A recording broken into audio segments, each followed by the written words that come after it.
자, 첫 번째 주제부터 알아보죠.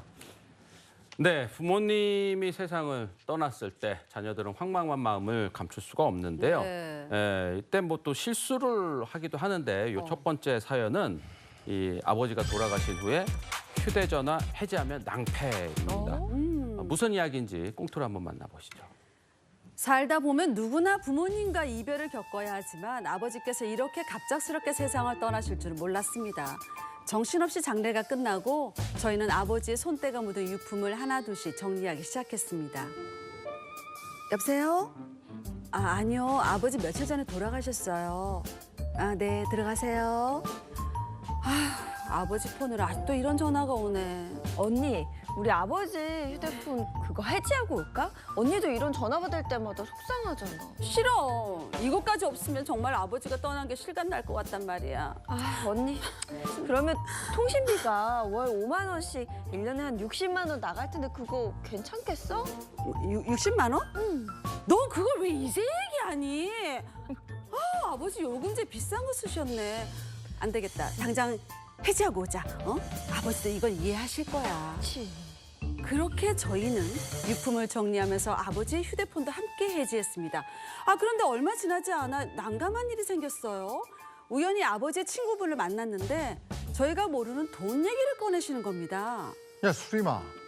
네. 아빠 친구 재영이야. 나 알지, 아저씨? 그럼요. 너희 아빠 근데 왜 이렇게 전화를 안 받니?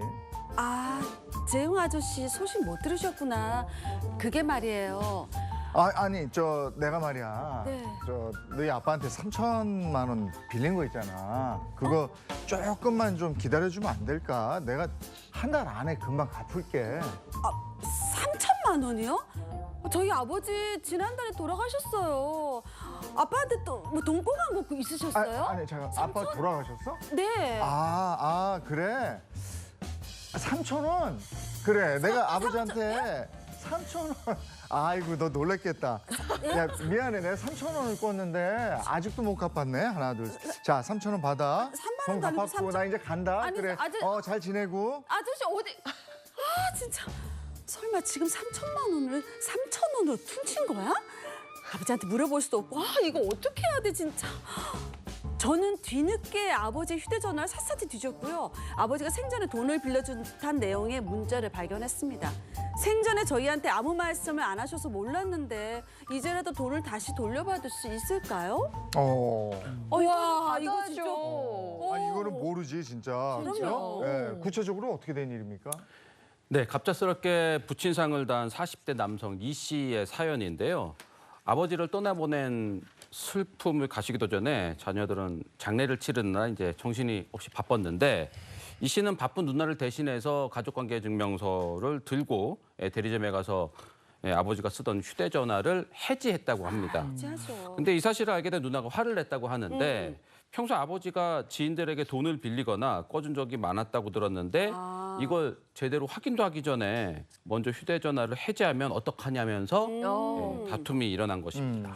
근데 우리가 참 부모님 보내고 나면 그때 한 번 울고 나중에 유품 정리하면서 또 한 번 울잖아요. 맞아요. 근데 이제 어쨌든 우리가 슬프더라도 우리 정기적으로 나가는 돈이나 이런 것들은 해지를 할 수밖에 없는데 그러니까 보통 이제 보험 먼저 해지하고 그다음에 이제 휴대폰 해지하고 뭐 이런 방식이었던 것 같은데 지금 사실 동생 입장에서는 아버지 돌아가셨고 돌아가신 아버지 관련해서 유품 정리를 하는 와중에 휴대전화가 이제 더 이상 필요하지 않으니 이 해지를 한 거잖아요. 네. 근데 어쨌든 좋자고 한 일인데 이게 누나가 이렇게 화까지 이렇게 내는 거는 조금 과하지 않았나 이런 생각도 좀 듭니다. 네. 네, 맞습니다. 뭐 사실 진짜 해지를 한다고 해서 나쁠 거는 없겠죠. 안 된다는 법도 없고요. 그러나 내가 생각했을 때 우리 아버지가 진짜 이런 어떤 채권 채무 관계가 정말 많으신 분이었어요. 혹은 어떤 개인 사업을 운영을 하시는데 굉장히 많은 어떤 자금이 왔다 갔다 하는 그런 분이었다고 한다면 일단은 우리가 나중에 설명하겠지만 상속 재산을 찾을 때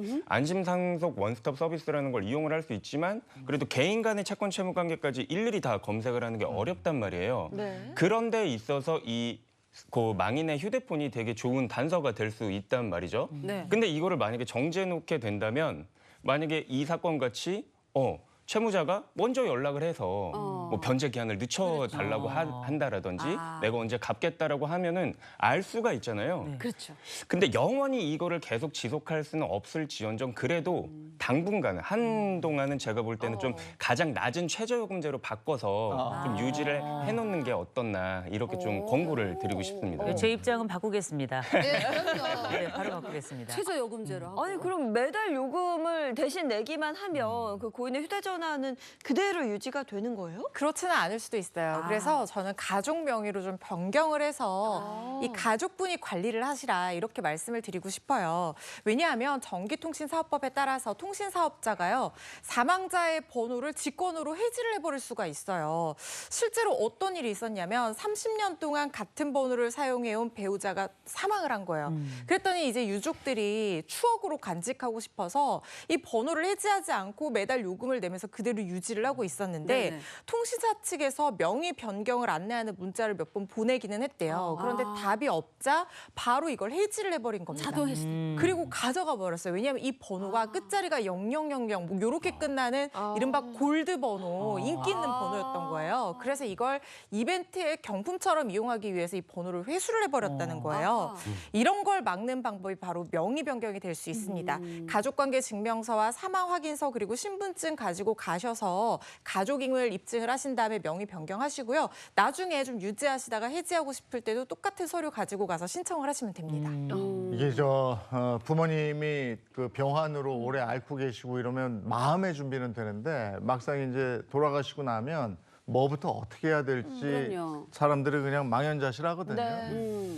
그러니까 그때 우왕좌왕하게 되는데 그래서 이런 것도 생각 못하는 경우가 많다고요. 요즘 저 같은 게 50 플러스 세대라고 그러잖아요. 그러니까 8, 90대 부모들의 그 사별 과정에서 힘들어하는 경우가 되게 많다고 해요. 그러니까 부모님을 떠나보낸 후를 우리가 미리 대비해야 되는 이유가 이효선 교수님 뭘까요? 일단은 뭐 우리가 다들 생각하실 겁니다. 부모님은 기본적으로 나의 근원이에요. 뿌리입니다. 이 뿌리가 어느 순간 갑자기 증발했다 생각하면 이때 내가 가지고 있는 정체성이 흔들리는 건 당연한 거고요. 네. 또 한 가지는 옛날에 비해서 우리가 부모님하고 함께 살아가는 세월이 굉장히 길어졌습니다. 네. 저희 아버지도 올해 94세 되셨거든요. 근데 저하고 함께 살았던 세월 생각해 보면 저랑 50년을 같이 사셨어요. 근데 아버지를 옛날에 보통 한 60 정도 되셨을 때 이제 돌아가신다 이런 수명을 생각할 때하고 지금은 완전히 다른 세상이 됐거든요. 그렇다 보면 자식들이 부모의 나이로 들어가요.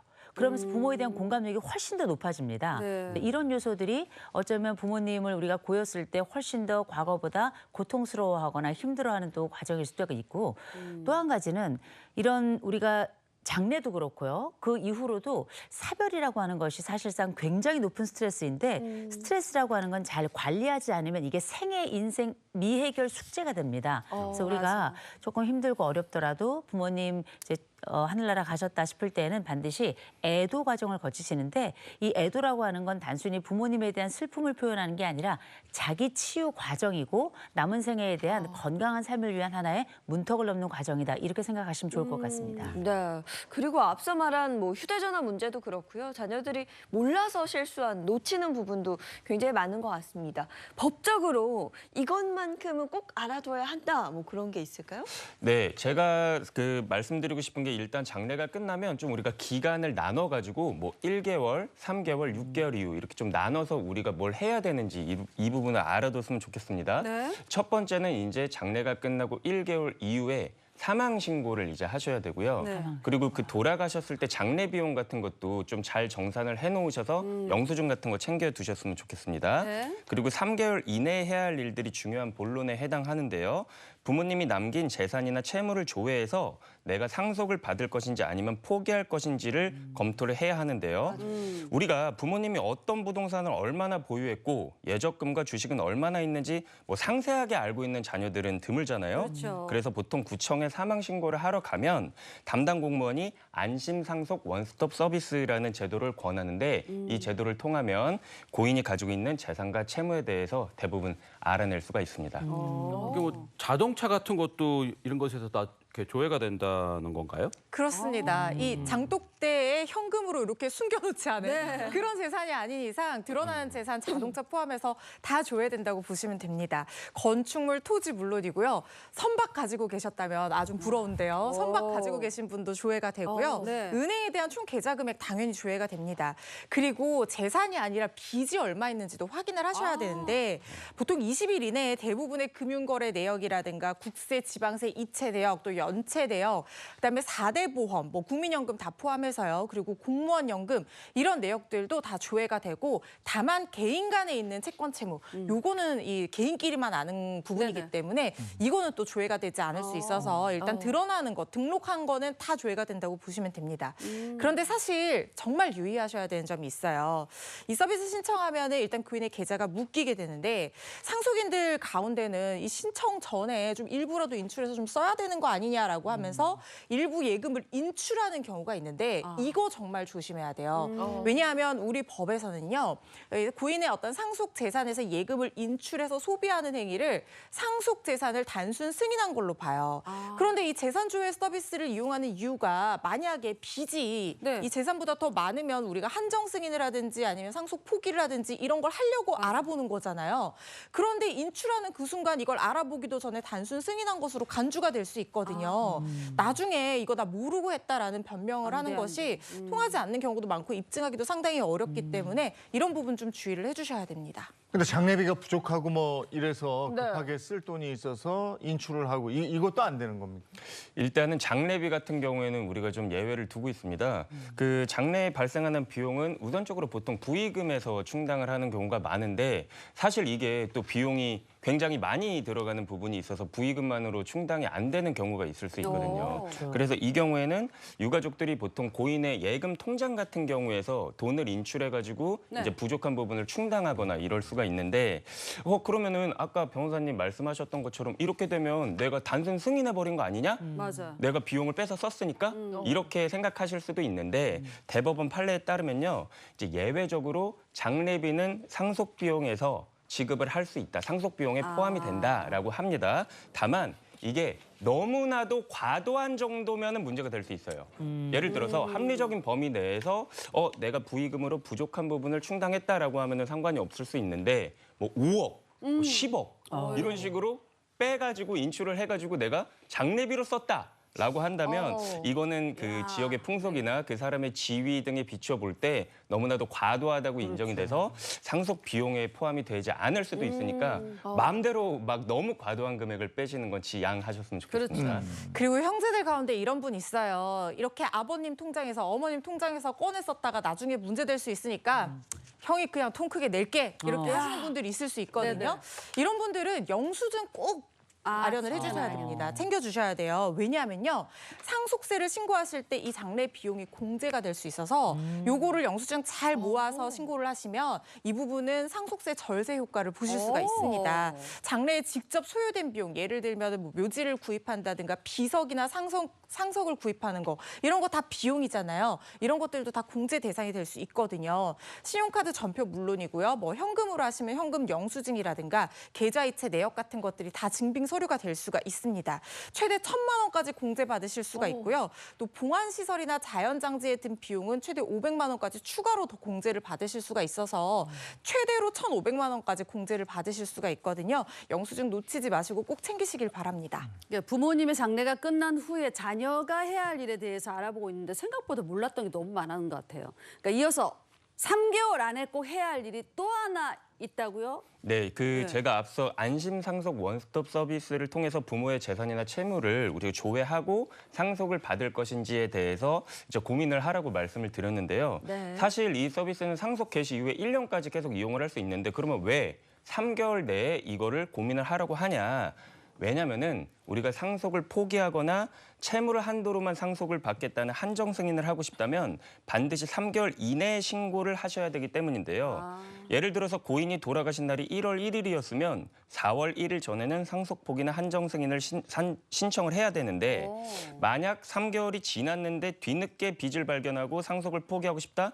이건 고인의 사망 사실을 전혀 몰랐거나 아주 중대한 과실 없이 몰랐거나 뭐 이러한 사실을 제외하고는 인정받기 어려울 수가 있기 때문입니다. 네. 고인을 떠나 보낸 슬픔에 멍하고 있다가는 3개월이 그냥 후딱 지나갈 수 있으니까. 그리고 서류 발급하고 발급받고 하는데도 시간이 걸리니까 어느 정도 그 마음 추스린 다음에는 움직여야 될 것 같네요. 네, 해야 될 것들 하면서 정리를 해야죠. 그러면은 3개월 아니라 6개월 이내에 해야 될 일들은 어떤 게 있을까요? 상속세를 고민을 하셔야 돼요. 6개월 안에 신고뿐만 아니라 납부까지 끝내야 되거든요. 보통 신고만 하면 되는 게 아니냐라고 생각하시는데 납부까지 6개월 안에 끝내는 것이 원칙이기 때문에 이 부분은 잘 계획을 하셔가지고 납부까지 완료를 하셔야 됩니다.